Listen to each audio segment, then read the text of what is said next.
Daily. Taste the Daily. Amaravati land polling కు వడ్లమాను గ్రామ రైతులు సానుకూలంగా ఉన్నారని మంత్రి నారాయణ తెలిపారు.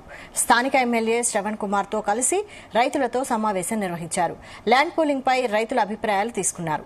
ఈ సమావేశంలోనే ముగ్గురు రైతులు మంత్రికి భూమి దస్తావేజులు అందజేసి తమ నిబద్దతను చాటుకున్నారు. గతంలో రైతులకు ఎదురైన ఇబ్బందులను ఇకపై రాకుండా చూసుకుంటామని మంత్రి నారాయణ హామీ ఇచ్చారు. రైతులకు ఇచ్చే ప్లాట్లో ముందుగా 2 వరుసల రోడ్డు నిర్మించి వినియోగానికి అందుబాటులోనికి తీసుకొస్తామన్నారు.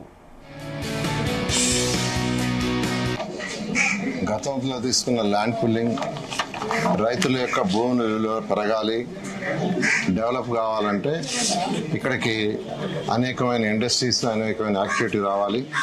అవి రావాలంటే ఒక ఇంటర్నేషనల్ స్పోర్ట్స్ సిటీని డెవలప్ చేయమని, అదేవిధంగా ఒక ఇంటర్నేషనల్ ఎయిర్పోర్ట్ని, అదేవిధంగా స్మార్ట్ ఇండస్ట్రీస్ అంటే పొల్యూషన్ లేని ఇండస్ట్రీస్ వస్తేనే అనేక మందికి ఉద్యోగాలు వస్తాయి.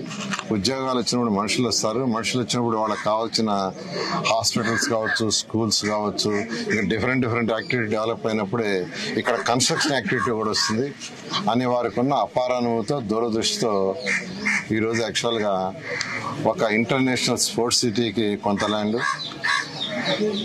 అదేవిధంగా ఇంటర్నేషనల్ ఎయిర్పోర్ట్కి, అదేవిధంగా స్మార్ట్ సిటీకి చేయమంటే 16,666 ఎకరాలు యాక్చువల్గా మనం ఈరోజు 7 గ్రామాల్లో తీసుకోవడానికి నిర్ణయించుకొని క్యాబినెట్లో అప్రూవ్ చేయడం జరిగింది.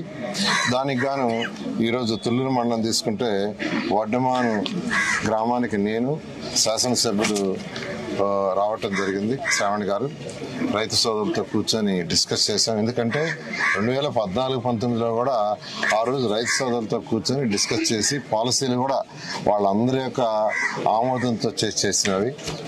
అదేవిధంగా ఇక్కడ కూడా ఒకసారి వచ్చి కూర్చొని డిస్కస్ చేస్తామనే ఉద్దేశంతో ఈరోజు వచ్చి డిస్కస్